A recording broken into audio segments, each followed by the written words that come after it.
Hi everyone, thanks for checking out the video. Now that it's now that the weather's apparently getting better, unfortunately it's not like that down here in Devon, but now that the weather's getting better, now and we're all going to be getting out there hiking and backpacking a bit more, fingers crossed. So I just thought I'd spend today talking to you a little bit about how to stay prepared when you're out there.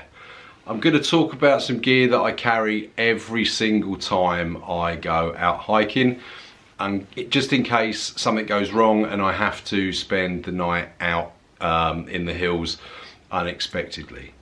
I mean, we're talking about things like, you know, if you get injured or if you get badly lost, you know, that sort of thing. And I'm mainly talking about day hiking here, because if you're going on a multi-day, or even, you know, you're planning to camp out there, then you'll probably have the majority of this gear with you.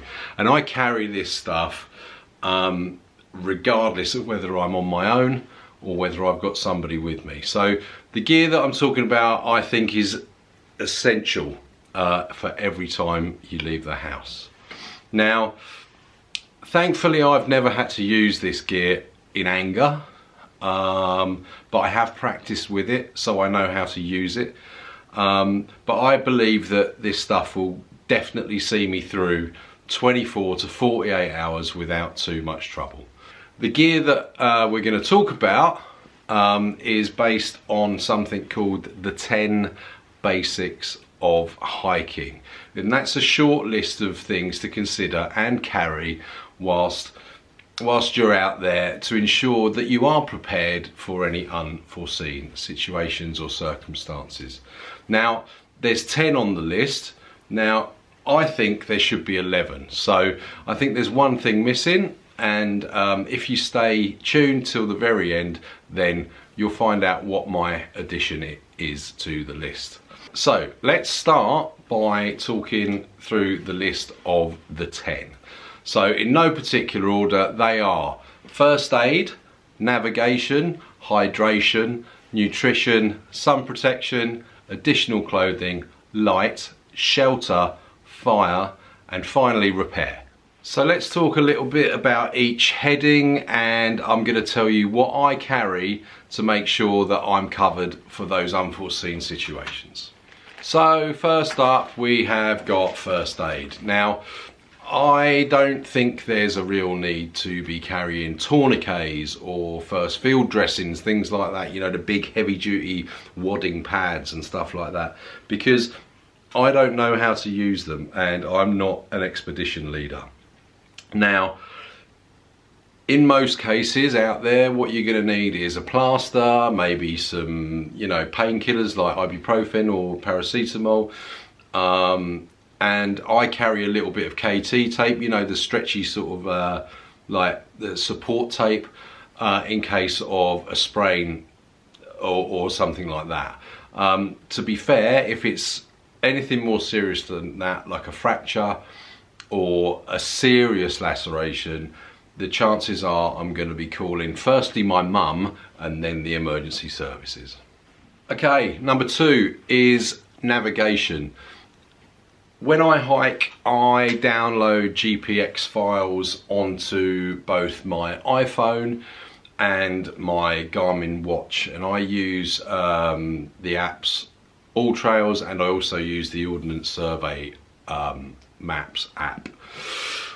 However, even though my watch can be charged by solar, batteries do die and apps do crash. Things break, you know.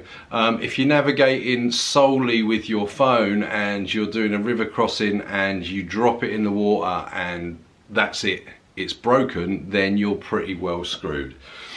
I always carry a hard copy map such as this. I mean, you don't have to carry the whole thing. You can, you know, download smaller parts of it, and a compass. Now, it's as with all of these things, it's no good carrying these things unless you know how to use them, and that is the key here. I know how to navigate using a map and compass, and that's not a brag, it's just I feel it's an essential skill for hiking. So if I can give you one piece of advice, I would say go out and purchase a map, purchase a compass, and learn how to use them. It may well get you out of a sticky situation. So next we're going to talk about hydration. That's another obvious one, right? Bring a drink with you. Okay, but what happens if it's a lot hotter, or you know, the weather changes and it turns out to be a lot hotter than you thought it was going to be, or you know, the hike instead of taking 4 hours is taking 8 hours. You know, I always carry 2 litres of water anyway to drink, and crucially that's in refillable bottles. I know that sounds like a bit of a silly thing to say, but if you're only carrying, you know, a few pouches of Capri Sun, for example, and you pass a river and you want to, you know, you want to refill something, then you're going to find that pretty difficult with those pouches. So I would suggest you put your drinks in refillable containers. I also carry one of these with me, which is a Sawyer Squeeze water filter. And that will screw onto the end of this 2 litre water bladder, which has an opening at this end. So I fill that up from a river, screw the filter onto this end, and then squeeze that into my water bottles. That will take out pretty much every single nasty that you may find in a water supply out there. That then allows me to carry at any given time 4 litres of water, so 2 clean in the water bottles and 2 litres of dirty water in there, waiting to be filtered later on once there's space in the bottles. The other thing I would say about hydrating is don't just drink water. Make sure you have something like some Diarrhea or something like that with you, which is an electrolyte powder, which replaces salts and sugars that you sweat out or burn while exercising. Okay, so following up on drink, we're going to go with food, so nutrition is the next on our list. I carry like snack cereal bars, like those Graze bars, in my hip belt pocket, so I can, you know, grab something real quick on the go. But I also carry my cook kit in my bag all the time. Now that cook kit is an ultralight cook kit. It's got a pot, a stove, a gas canister, a spoon and a lighter. And I also carry tea and coffee and 2 dehydrated meals. That means that all I need is water, and we've covered that. So I've got water, so I can make myself a hot meal if I get stuck out there.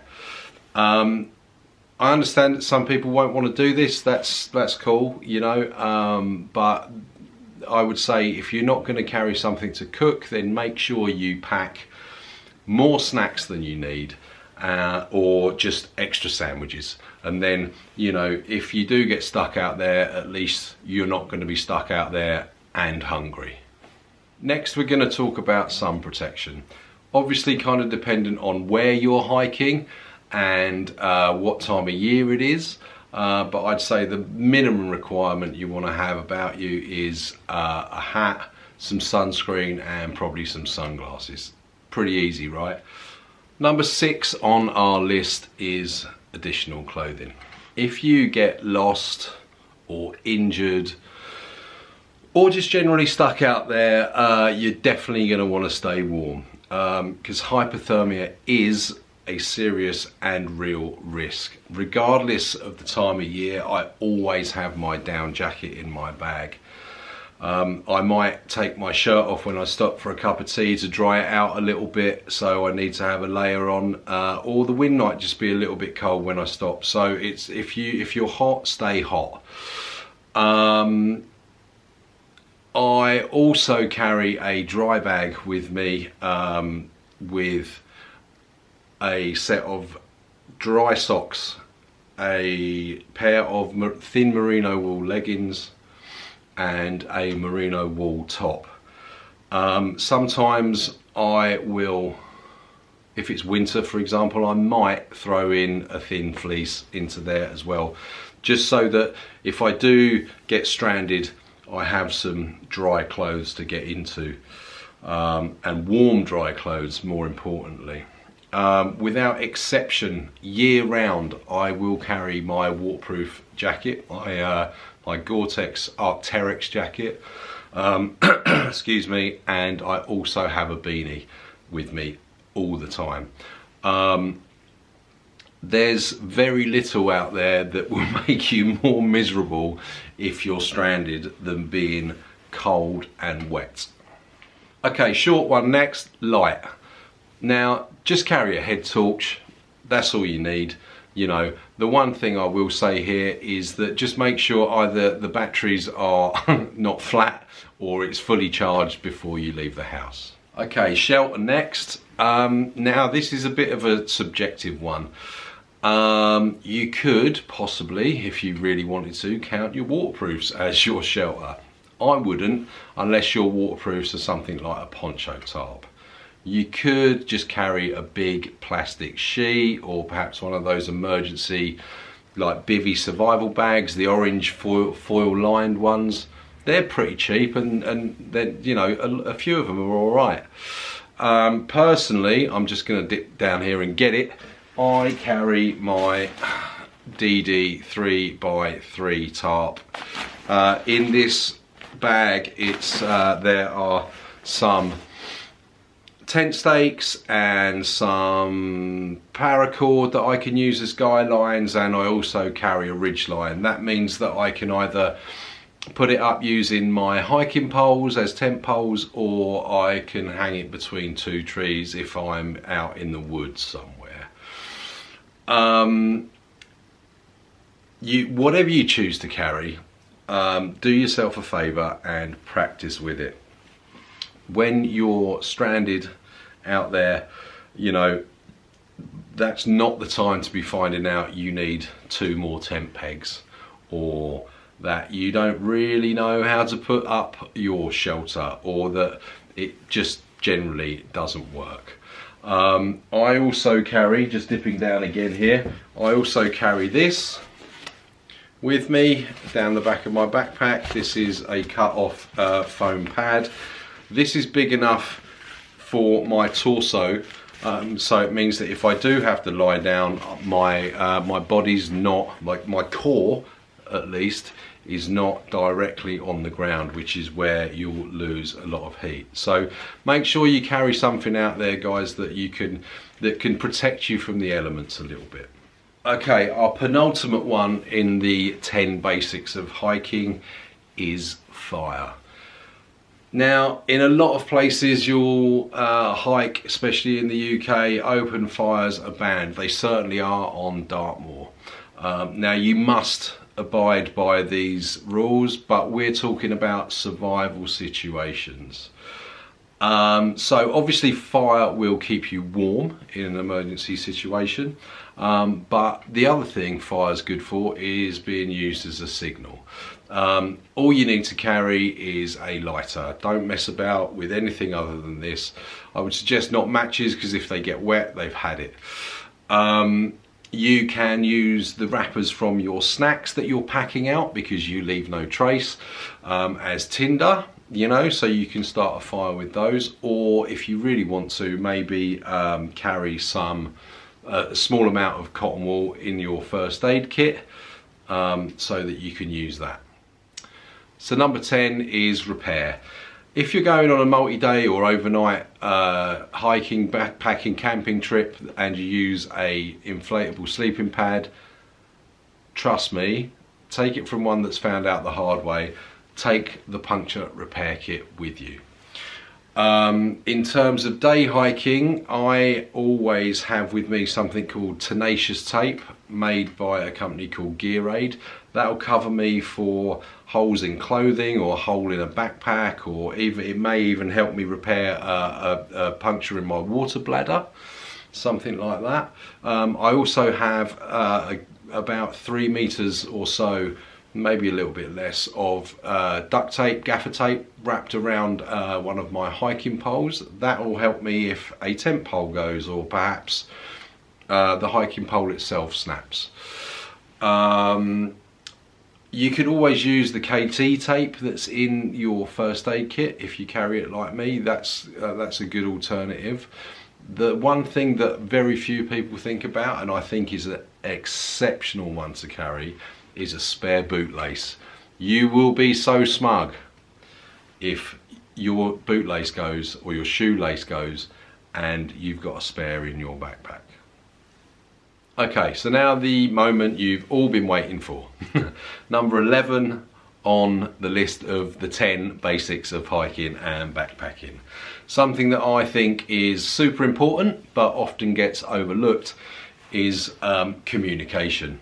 If you are stuck out there, then the time you're gonna stay stuck is gonna be greatly reduced if you've got a way of contacting civilization, if you will.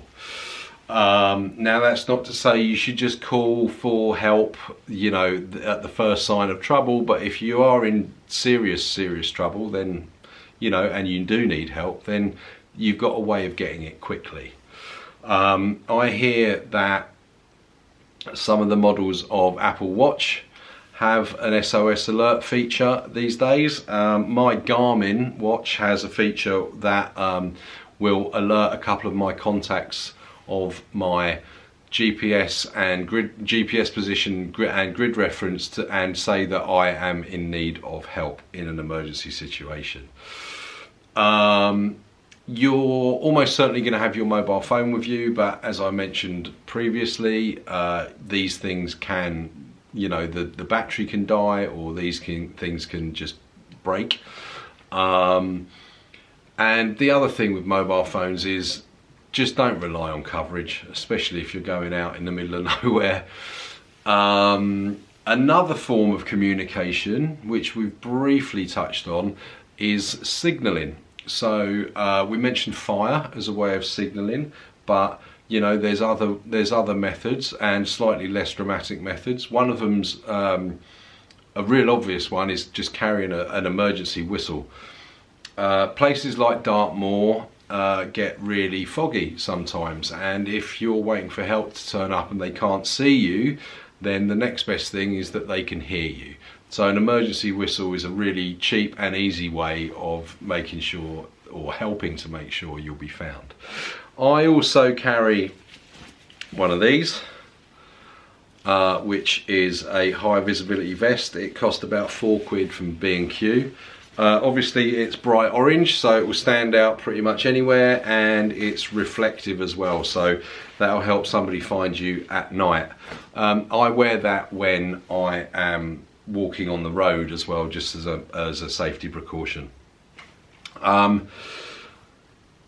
If you don't want to carry a high-vis jacket or a whistle, or you can't afford some SOS type device, then I think the very least you could do is tell somebody your plans. Tell them the location you're starting and what time you're starting, where you're going, roughly your route, and what time you think you're going to be back. Now that is the very most basic, that is the very basic way of covering yourself. All right, well, that's it. Thanks for watching today. Thanks for sticking with me. If you enjoyed the video, give me a thumbs up. And don't forget to subscribe if you haven't already.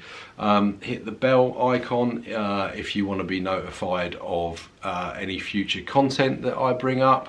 But for now, thanks again for watching. Mind how you go out there, be safe, and lots of love.